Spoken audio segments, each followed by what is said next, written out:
Up to 20 states are getting National Guard deployed to their states. Meaning, we see that the cities are so bad that they're needing more help and guidelines when it comes to the city's danger. First of all, if you live in these cities, that may be good news because you're thinking, wow, we may have our cities cleaned up. However, if you're from places like me, you're like, okay, this is federalizing and martial law. Is this safe and effective? This is what we want. Today we're going to talk about the pros and cons of this initiative, and also how you probably need to make sure that you're doing your own safety and security measures. So we're going to talk about how to make sure your home is defended and taken care of. Also, we're going to discuss our food system. We're going to talk about the junk that they're putting in our food and how if you can't pronounce it on the back of these ingredient lists, you probably shouldn't buy it. We're going to discuss what a lot of big box businesses are doing, along with the fact that our natural food source like rabbit and deer are getting taken over. I wonder if that spike protein and all this chemical laced stuff and the fact that our food system is broken, our feed system is broken, our modification is happening, is actually causing for sick animals that's out in the wild that naturally gave us our food for all these years. Also, I want to show you a video from the footage coming from Israel. Now, we're being lied to because there has been over 5 different journalists bring up the fact that there is food sitting in Israel for Gaza. There is food right there. But guess what? Hamas leaders, which is Palestinian leaders, along with the UN, is holding this food. Pallets of food just sitting in their warehouses. It's amazing how UN wants to make this depiction that Israel is the bad guy, and it actually may be UN. All this funding, all this money, all this food that's going towards UN from the world, why are they not doing anything about it? I think there's an ulterior motive. And then lastly, we're going to discuss what Michael Yerndon said. Vice President of Pfizer breaks the news of saying this is what the whole point of this was. This is a continuation of yesterday and the day before's video, how we need to wake up to control. We need to understand that the things that we hear, kind of like the Israel situation, kind of like the food situation, and now with this situation, that we can't just believe everything that we hear. Let's dive into these stories today. This video starts right now.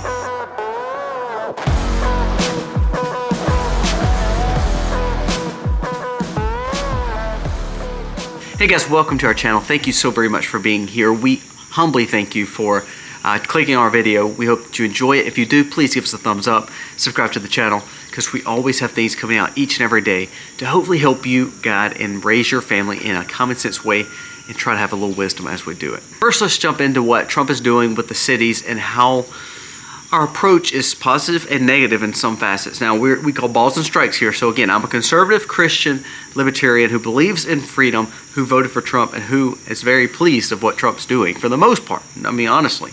But let's do go over this because there are some ramifications of the downward spiral that not Trump is going to cause, but maybe another leader would cause if we see this trajectory keep on going. Now, the word is that 19 to 20 states are going to have an influx of National Guard going in, being deployed, and actually being utilized to help with deportations, but also crime and control of the cities. It says this would take around 3 to 6 months, and basically Trump would move this matter to where things would take place within a matter of days fixing the cities. Massive crackdowns on crime, along with mass deportations, this could only be for the win. President Trump comes out and announces that major crackdown on crime is coming to Chicago if Chicago does not fix their problems. Major crackdown is coming to Los Angeles along with New York if things do not change. Now, when you hear that on the front side of this, I want to hit a pro and a negative of this. Do I believe that our cities should be safe? And do I believe that we should not have people fearing to just go outside? Absolutely, and I do believe that the crime is running rampant in these cities, and it is Democratic-led. These cities that I mentioned, all the cities that you can name, every urban city, every high-population city has been run by Democrats, and the problem is usually not with, the conservatives. It's always the liberals and the anarchists and the people who want the government to fix all their problems. So it benefits the cities because the cities then can offer more control and then offer more lax policies and also keep getting a lot of the votes and ultimately stay in power. However, here's my problem. If our cities can't be fixed with their own government, meaning mayors, elected bodies, aldermen, councilmen, selectmen, whatever you want to call them, along with the police and chief, then I don't know if federalizing it is a good thing. Here's why. Will it fix the cities? Yes, it will fix the cities. But I do believe we're setting a precedent to where other people, like if Gavin or AOC or Karen Bass or someone of that facet gets into power, could they utilize this for the wrong reasons? Could they utilize this in cities and towns and counties that is raising cattle, that's selling raw milk? That they would be on the opposite side of justice at that point. If we set this same policy that we say it's good right now because ultimately is healing the nation, it's healing the situation, it's making crime not happen. Now let's flip it. Go to 2020 when Gavin Newsom said you could not go to the beaches, you could not go to the restaurants, you could not. You see how that could be a problem. Because what we could do is then the things that we see as good can be utilized for bad because the enforcement is already a precedent. Here's what I'm saying. It's a dangerous thing. Not because of what Trump or J.D. Vance or the Republicans will do with it. Conservatives will do with it, excuse me. But the fact that it is a form of control. Now, there's another story that came out that Trump is taking over 10% of the intel, meaning we're making money off the businesses in intel. This is very much China-like and very communistic. Do I believe in a free market society? Do I believe in capitalism? Do I believe that everybody should make sure that we are paying down our debts? And this is a way to do it because we're building surplus for America. Yes. This is just another tax, though. I want to be very careful of how we're taxing. Now, I do understand why Trump and Howard Lutnick and all of them are saying this is a good thing. Because we're in debt up to our eyeballs, and ultimately, if we don't do some kind of crazy new plan, we're going to falter as a nation. Our nation will collapse because we cannot afford our debts. So do I think this is a normal way of, a new way of making money in America? Yes, I do. But then I do believe we could use this for the wrong reasons too. Not Trump, not Vance, but we're setting precedents for the Democrats to maybe take advantage of churches, maybe take advantages of Christian businesses because of what they're doing. They say, well, we want to take a portion of that or cause an extra tax because of what you're saying or what you're doing. Just like what Trump is doing with Intel. Now, Intel's totally fine with it because Intel says, well, as long as the Trump administration backs it, we know we're going to prosper around the world. We're going to make hundreds of billions of dollars, if not trillions. So on the facet of right now, it's kind of like DC's crime situation. It's kind of like Chicago and New York getting better. All those things would work out to the advantage of Americans. I just want us to be very conscientious that we may be setting a precedent that could be abusive to Americans later on. Now, this kind of goes along with the sponsor of today's video. What I've learned to do is say, look, I would rather have less intervention and learn to take care of myself and take care of my home than to have an over baggage of regulation or government stepping into my life with enforcement. I don't have a police that comes by my property because my property is off the beaten path. I don't want police interaction on my property. I don't want extra eyes on me or surveillance on my property. Not that I'm doing anything wrong, but I would just rather have my freedom and then just protect it myself. For instance, like Trump came out and stated that he was wanting a 50 state, but also counting DC as a Second Amendment freedom, meaning you are able to reciprocate and make sure that you have concealed carry all across the nation. That is a huge win. So same way with our home. We need to protect our home with concealed carry. You need to be able to defend your home. Another way, we need to be able to lock and close our doors and windows in a safe facet. Now, chains and locks are great. Windows having some kind of cover on it is great.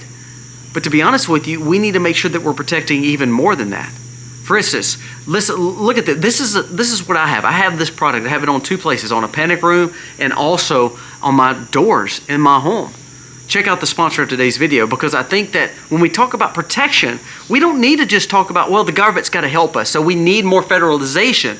We need to maybe take a little bit more responsibility, like reciprocating the Second Amendment or something like this. Imagine waking up one morning to find out your once peaceful neighborhood plunged into pure chaos, with law enforcement overwhelmed, businesses shuttered, and now the streets look like a war zone. In such unsettling times, ensuring your safety's family is the most important. This is where transforming your home into a fortress can make all the difference.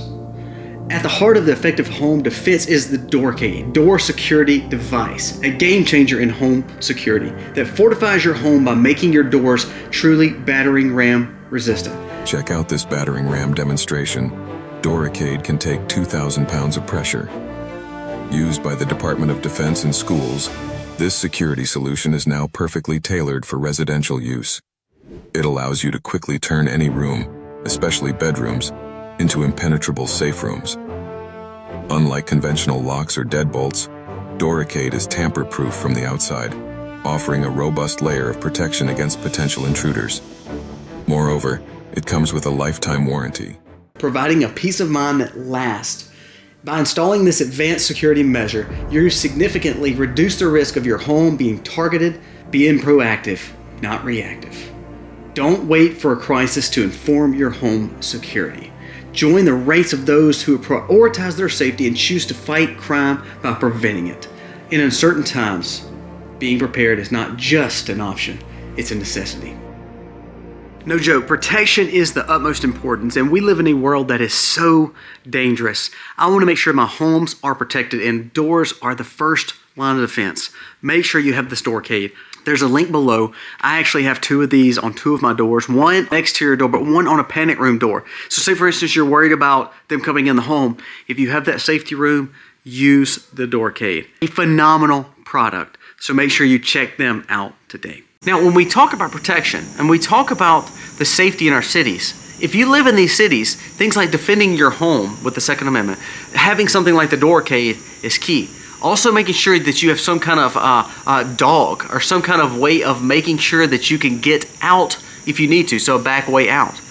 This is what I'm talking about. We have to learn to take a little bit more responsibility, because I'm scared that if we put all our hopes and dreams into government fixing our problems, we are becoming a nation full of dependence on big government.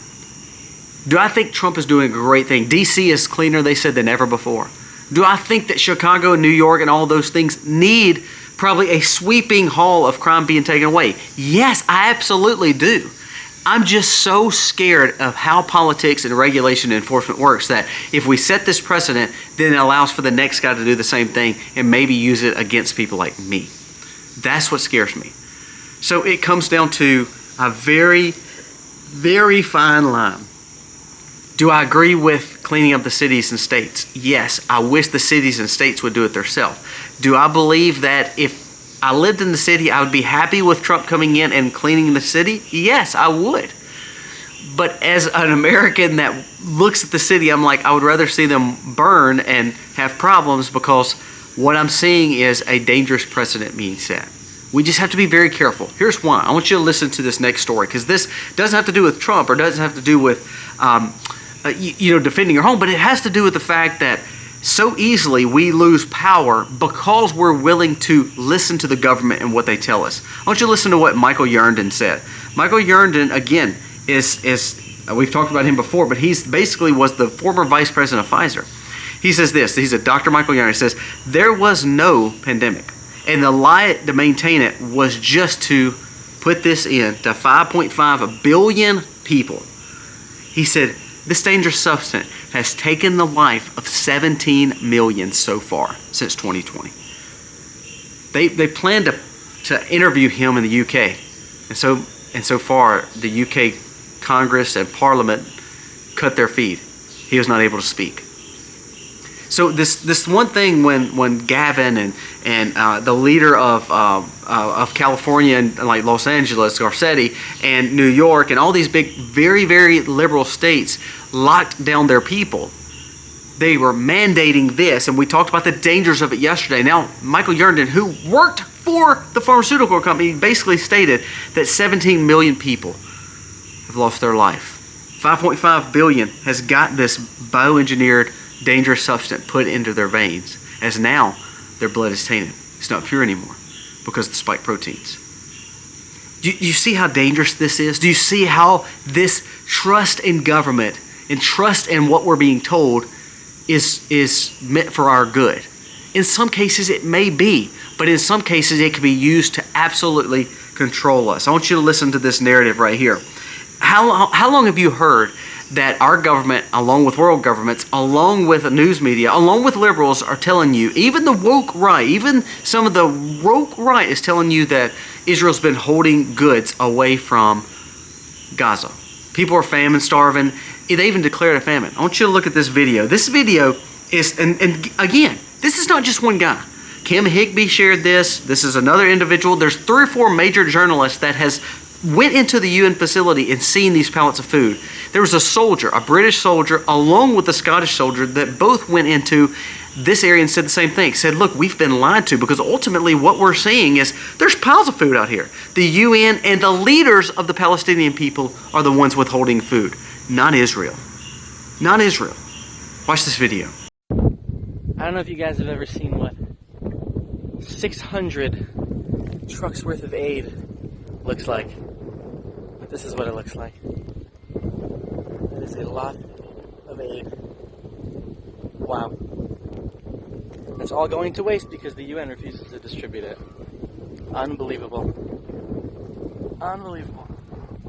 Look at this. Look at all that. Literally mountains of aid. Literally, look, standing on it. Standing on mountains of aid.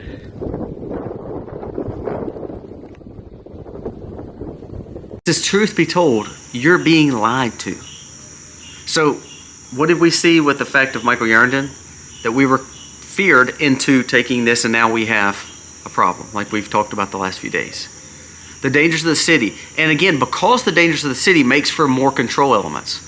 I told you, my little small town, we're a very small town. I don't live in the town, but I mean, my town that lives right here, my city, is like 15, 20,000 people overall. The city's like 12,000, the county's 20,000 or so. Because of some of the problems with the young gang violence, they were talking about, putting more police on, and that sounds great, and that's what I want. I want police to be on. I want the locals to handle this situation, because I feel like I know the sheriff, I know the chief, so it's like I can trust them. I go to church with them. I bank with them. We see each other. I met with one of them the other day just to get his opinion on something. So we feel that commonality. I couldn't do that with the National Guard leader or someone like that, but I digress. Here's another thing that they were talking about doing, them. Because they couldn't control it. Now, this is the last chief. Now, we got a new chief now, but because they could not control it, they were willing to put the drones in the air. They were wanting to have more surveillance, more proactive camera use. Now, that sounds good because, again, it controls the problem. But while controlling the problem, it is also surveilling you. So all these things are part of a control mechanism and dependency.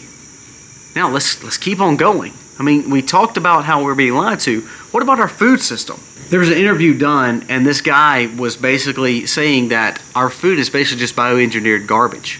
That it's just pharmaceuticals getting into our food, and we just take it. He said, and this comes from another doctor too, he said, if you're not learning to eat whole foods and learning to eat things that you can understand when it comes to ingredient list, if your ingredient list is something you can't comprehend, he said, just learn to just simply use AI tools to just say, what is this? What is this? He said, you'd be surprised how many are carcinogenic. You'd be surprised how many are antibiotics. He said, you'd be surprised how much is bioengineered. Is this the way that we want our food system to be ran? I want you to listen to this story from a guy that shared about the cheese. He said, I'm in Walmart, and I realized that if I started looking at the ingredients in cheese, every cheese, including the quote-unquote healthy kind, had some form of an antibiotic in it. He said, look, for instance, at natamycin. He said, it's an antifungal medication used to treat fungal infections around the eye. He said, big food uses preservative to kill mold on cheeses so they last longer. He said, basically, every time eating cheese, you are eating chemical-laced antifungal medication that's meant to go into your eye, and it's now going into your body. We become resistant to certain things because we've been programmed to take this food in. There's another individual that went into Aldi, and he tried to look for healthy foods that he could do holistic buying, meaning 1, 2, 3, 4, 5 ingredient buys. And he said, and I also wanted to look for non-bioengineered food. He said 90% of the food in the store was bioengineered or had some kind of major preservative that was chemical laced or had some kind of antibiotic in it. he said less than 10% of the store had some form of healthy food. And he said, sadly, most of quote unquote the healthy food was not organic, so it had some kind of spray or some kind of fungicide or pesticide used against it, but it allowed them to not have the regulatory bearing of it being dangerous, kind of like the Bill Gates appeal. So he said then it was an interpretation of what's healthy and what's not. He said our supermarkets are being ate alive with garbage food, and that garbage food is then making us be subservient to medicines. Listen to the next story dealing with our food system. You know, for the longest, especially in the South, I'm from rural Mississippi, so when people needed meat, they didn't just go have a bull killed. I mean, if they didn't have a farm, they learned to hunt. They learned to hunt the open lands, or they learned to hunt private land. That's a big deal here. Hunting small game, hunting big game. Deer, rabbit, squirrel, bird. I mean, all that's normal in our area. So we talked about the dangers of the food in the grocery store. Well, what about what's in the wild? We've been talking about this the last few days, but let's keep on going. Deer across the United States are turning up with the large tumor-like growths dangling from their body. Wait, deer? I thought this was just a rabbit thing. I thought the tick and flea thing may have been just a rabbit thing. I thought maybe feeding them this GMO stuff is not hurting them. So when deer and rabbits are having to eat this trash that's grown in these conventional farms, I thought it wasn't hurting them.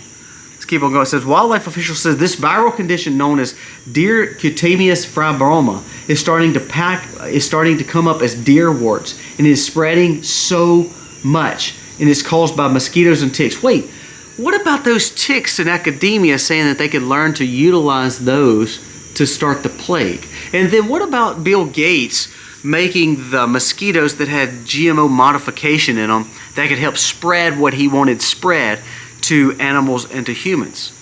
Is that not just weird and coincidental that now our deer and rabbit are growing tumor-like structures on their body, and it's spreading across our wildlife, and it's causing a harm for the populations of deer and animal and small game, big game? What's going to happen when it gets to the elk and moose and the buffalo? What's to say it's not going to happen to our cattle too? Remember, in Mexico, they have the flesh-eating mosquito situation.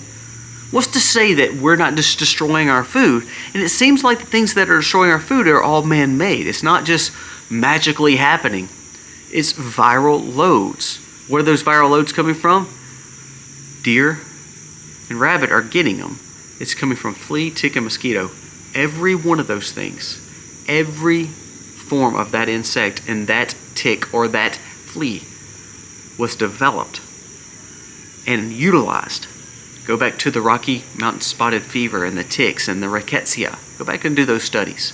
Go back and listen to what Michigan and some of the academia said about how they could use meat and get food allergies where people can't eat meat because of what they're tainting the meat with, flea and ticks. What about the GMO mosquitoes they released in Texas and Florida and some of the other areas that Bill Gates wanted to try? Bioengineered food, and it's going to get you on medicine, and you're taking in antibiotics. Now you're eating animals, or you can eat animals, because what we're seeing is they're getting sick, and so is it dangerous for us to have those viruses? Resistant to antibiotics. We've got this chemical in there that's already killed 17 million. It's already taken the lives of 17 million, remember. Do you see where we're going? We're going to a point where we're going to be fully dependent on medicine, food, safety, and everything when it comes to the government. They will have to be there. We will be in a complete nanny state. This morning, I took my dairy cow, who was acting crazy, one of my dairy cows, back over to the paddock where her calf was. That calf can jump around and dance and bounce around and nibble on some grass and nibble on some hay and nibble on some feed. But ultimately, that calf needs its mama. It cannot make it without being weak or needing some kind of boost or needing some kind of medicine if that mama could not feed it its normal milk, because it's young. It's dependent on its mother. Without the cow, the calf suffers in some form or fashion. So either we have to falsify some kind of milk for it, or we have to falsify some kind of booster for it, or we have to do some kind of testing or medicine for it, because the calf cannot make it without the mama. Now one day, if the calf has the mama, the calf will learn to grow up. It will learn to naturally get better at eating food and digesting it. It learns to naturally not need milk anymore, it needs food. One thing I've realized is if we keep wanting to be like the calf and craving baby milk and not growing up a little bit and being independent and responsible like we talked about with the Dorcade and Second Amendment rights, instead of letting the government come in and dictate what's freedom? Why don't we learn to start fixing our food system by not buying the bioengineered garbage? Why don't we learn to start saying, look, we don't want this junk sprayed in our atmosphere because it's actually harming our animals. I want something different, and you should want that too. That comes with personal responsibility, independence, prepping, and making sure you're fully grounded in buying into the narrative that sometimes what government tells us isn't right. And we've been told that Gazans are starving because of Israel. It actually may not be because of Israel. There's tons of videos, you can go find them online, where it shows pallets of food being held up by the UN, by the governments, not by Israel. So we just need to pay attention. Should Chicago, New York, places like that fix their problem? Yes. It shouldn't take federalizing troops. If Trump federalizes troops, would it make it better? Probably. But the precedent would be set. It kind of scares me. Let me know your thoughts on this. I'm a little mixed on the federalizing of troops. I really am. I think it could be a bad policy, not for Trump, but for later on.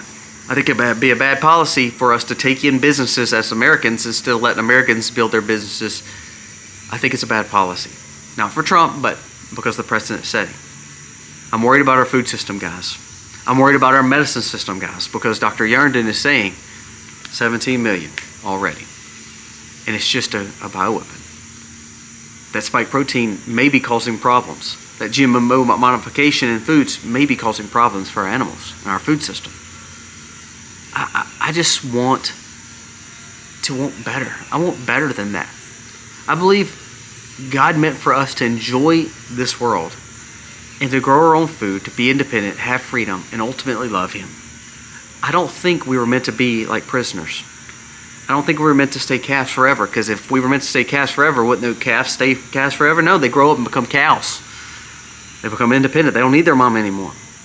I think we're the same way. We've got to learn to quit being dependent on the government, start being independent, and find hope in something else other than government. Guys, let me know your thoughts on today's video. God bless.